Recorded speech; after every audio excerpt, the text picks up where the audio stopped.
Nagkandak po ng press conference ang defense team ni Attorney Manscarpio tungkol dito sa inilabas nga pong report ng AMLAC tungkol dito sa kanilang bank transaction.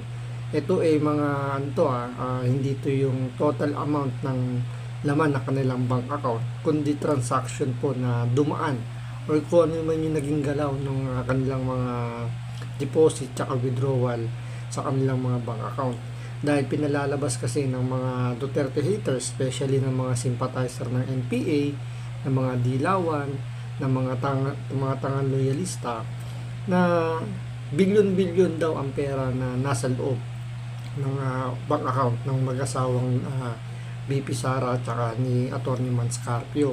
So yan ay pinabubulaanan ng defense team ni Atty. Manscarpio dahil hindi pinaliwanag ng AMLAC kung paano ba nag-cap up yung ganong amount. Kasi kung pakikinggan nyo lang yung sinasabi ng mga Duterte haters, especially yung mga nandoon sa Committee on Justice, kung saan nga di ba nag-present ng AMLAC report yung commissioner o yung head ng AMLAC na parang tuod lang naman doon, na hindi ipinaliwanag kung ano ba yung nangyari doon sa mga bank transaction na bank account ng mag-asawang Manscarpio at BP Sara Duterte. So, ang nagpaliwanag pa ng nangyari doon sa transaction ay yung mga wala doon sa Committee on Justice. So, umikot lang niya sa social media at doon pa lang natin nalaman na mali yung mga haka-haka na inilalabas ng mga tukol na congressman doon sa Committee on Justice, na sinasabi na bilyon-bilyon daw ang pera at hindi daw milyonaryo itong mag-asawang Duterte at Manscarpio. So ito, pakinggan po natin yung paglilinaw po ng defense lawyer ni Atty.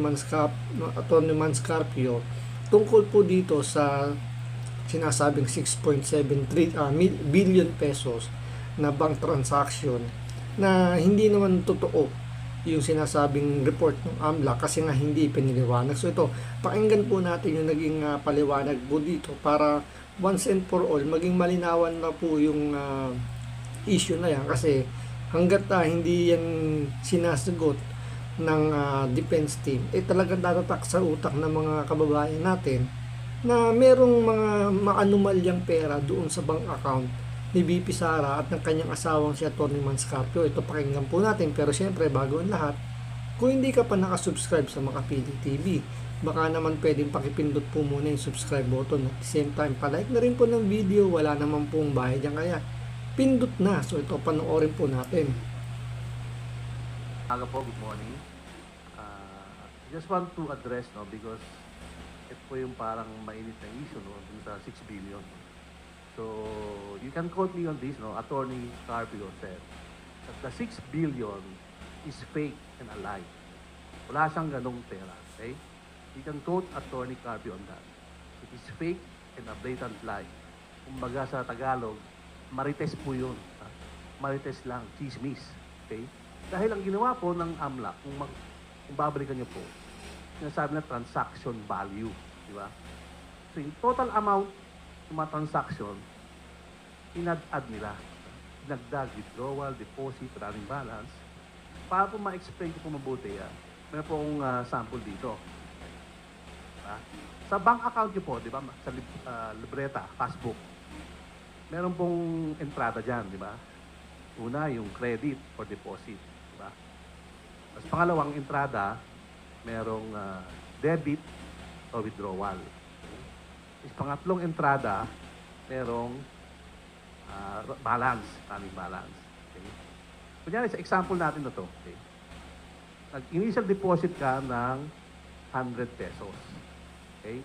So, sa kaliwa, andun yung credit, 100 pesos, kulay green. Siyempre, ang balance mo, yung first slide.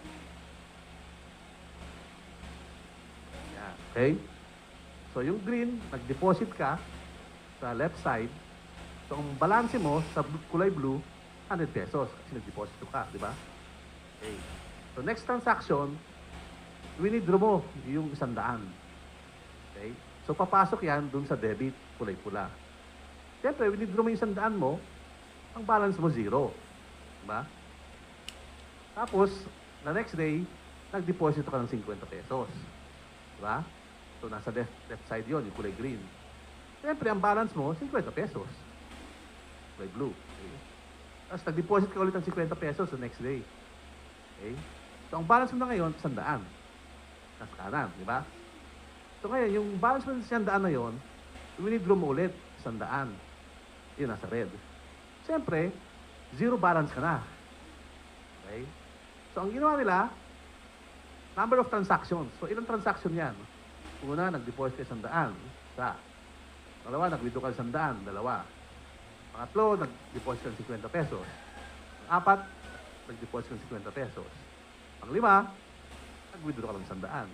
So, total transactions, 5. Okay?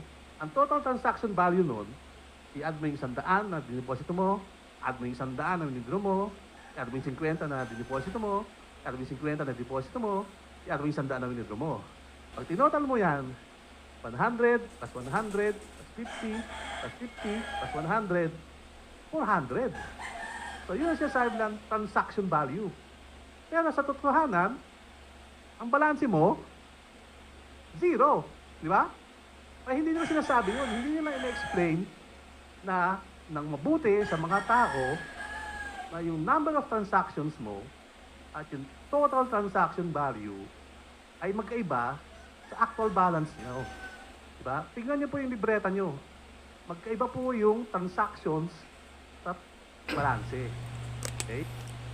Yan kasi yung hindi piniliwanag ng AMLAC eh. Kasi pumunta lang yung AMLAC doon, dala-dala lang yung kanilang report. Hindi sila nagpaliwanag. So parang tuod na lang doon, nagpapataba na lang yung representative ng AMLAC kung siya ba yung commissioner o siya yung head. Basta taga-AMLAC. Wala siyang sinabi regarding dun sa transaction balance na sinasabi nito ni Atty. Danao. Kasi kung titingnan mo nga naman, napakasimple. Deposit, yun yung pumasok. Diba? Yung withdrawal minus, yun yung lumabas. So, paano nagkaroon ng total amount na ganun kung merong lumabas na pera? Eh, ang ginawa kasi tinotal yung deposit pati yung withdrawal. Eh, withdrawal, ibig sabihin, ginawa mo yung pera. Ginastos mo na yan. So, talagang mangyayari dyan, walang lalabas na balanse. Pero sa record nga ng AMLAC na hindi naman pinaliwanag, eh sinasabi nila na merong ganung kalaking halaga si BP Sara at si Atty. Manscarpio. O sabihin natin, sige, billion. Labas natin yung billion na na issue na yan. Siyempre may mga business din sila dyan. May mga properties, may mga assets silang binibenta na hindi naman pipitsugin, hindi naman maliliit na halaga. Siyempre pag businessman ka, especially ganyan medyo may pera naman sila, eh talagang milyon-milyon yung kanilang mga proyekto dyan. Pero ilang percent lang ba dyan yung tubo nila, tinutubo nila doon sa kanilang mga negosyo? Diba? Let's say sabihin natin 10 million na project, 2%, 3% yung mga kinikita lang nila dyan. So yun lang talaga yung pinaka-neto. The rest nun, lalabas lahat yun. Pero doon nga sa report ng AMLAC, halimbawa yun nga, pumasok na 10 million, tapos nilabas mo yung 10 million, automatic i-add nila yung 20 million. Pero sa totoo nun, walang pumasok na walang natirang 20 million doon sa bank account. Ang natira lang doon is yung porsyento lang na kinita nila, which is 2%, 3%. So ganun lang. Yun ang hindi kasi piniliwanag ng mga taga-AMLAC tsaka ng mga kumag doon sa House of Representatives. Kaya yung mga tatanga-tangang mga Duterte haters, ang tumatak sa isip nila, eh ano yun, na merong 6 billion na laman yung bank account ni BP Sara. So, ganun ginagamit nila yung propaganda para linlang din yung ibang Pilipino na hindi masyadong naiintindihan kung paano yung bank transaction. So, siyempre, kung wala naman silang mga bank account, hindi nila naiintindihan yan. Basta ang alam lang nila, yung sinabi ng mga kumag na congressman, merong 6 billion sa account na balanse, may perang 6 billion itong si BP Sara tsaka yung asawa niya. Okay? So, ibahin natin. Gawin natin kunyari para mas makita natin sample. Okay? Kunyari, mag-umpisa tayo sa 1 million. So, ganun din yun, di ba? 1 million, deposit. 1 million, withdraw. 500,000, deposit. 1 million, deposit. Withdraw mo ulit. Okay? So, sa ganitong example din, di ba? 5 transactions. Pero ang total transaction value mo 5 million. Pero zero balance. Di ba? Eh, kung ito, tinimes mo ng 12 months per year. Diba? So, lalaki yung transaction value mo.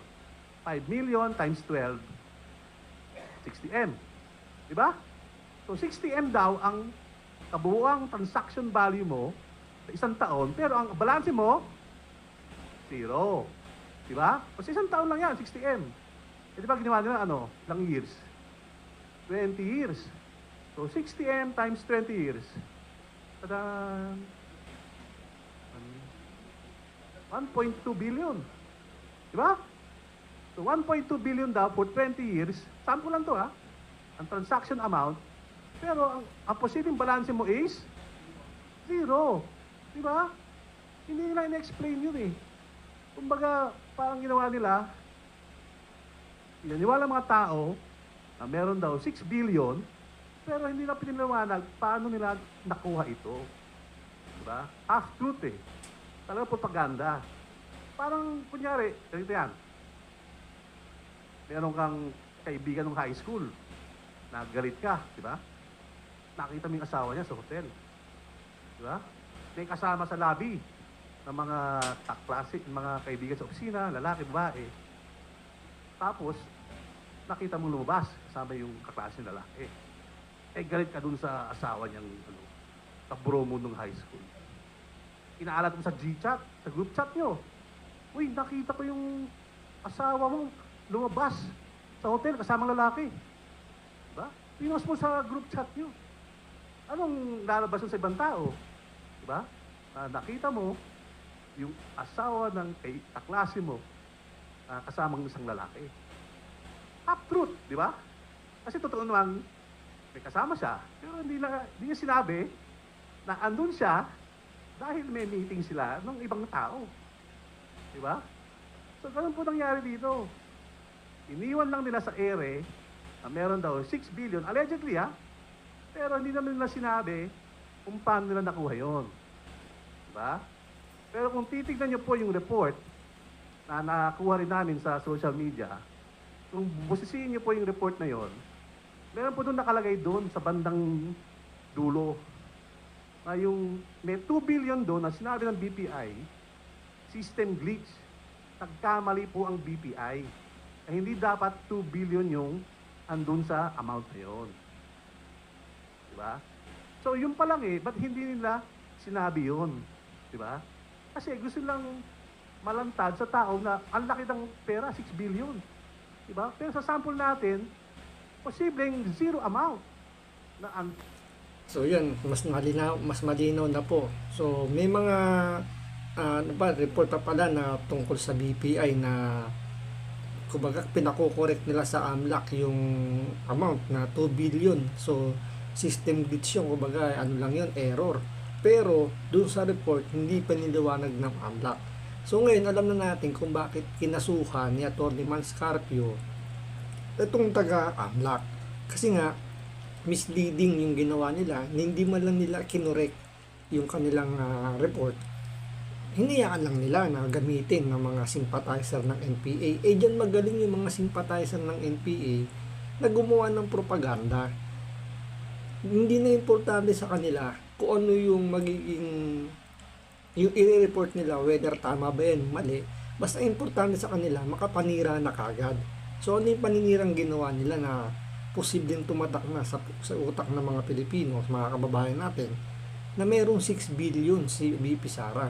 Ngayon, kung ikaw talagang hindi mo naiintindihan talaga kung paano yung flow ng banking system, kumbaga yung pag-iipon ng pera gamit ng bangko, mapapaniwala ka na mayroong 6 billion talaga si BP Sara.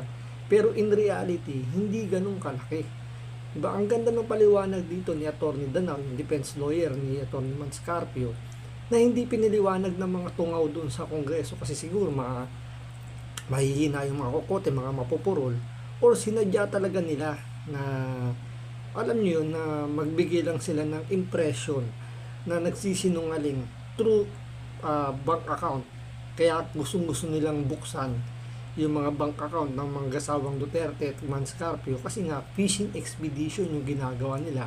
Tulad niyan, 'di ba? Wala silang makuhang magandang paninira.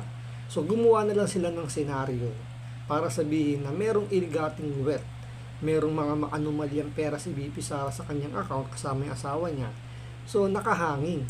So yung ginawa ritong aksyon ni Atty. Mans Carpio ay tama lang naman kasi kung sa palagay mo ikaw agrabyado, meron kang karapatan na alam mo yun, pumunta sa korte para itama yung mga ginawang pagkakamali para managot din yung mga nanamantala tulad nitong mga tungaw dun sa Kongreso dahil halatang halata naman talaga na talagang ginamit nila yung kanilang kapangyarihan para i-mislead, para siraan lang yung mga individual kahit alam nilang mayroong batas na pumuprotekta sa bank secrecy law tsaka dito sa yung Data Privacy Act, di ba? So antayin natin kasi hindi pa naman penal yan dahil hahatulan pa naman ng korte yan. So korte pa rin ang magsasabi kung sino ba yung mas may tamang argumento, si Atty. Mans Carpio ba o yung mga tungaw doon sa Kongreso. So abangan natin kasi sasagot pa naman sila dyan at malamang sa malamang naman ilalabas yan sa media kung ano yung magiging dyan ng Supreme Court. So ganito lang po muna. Maraming salamat po sa panonood. Ingat po kayo lagi. God bless.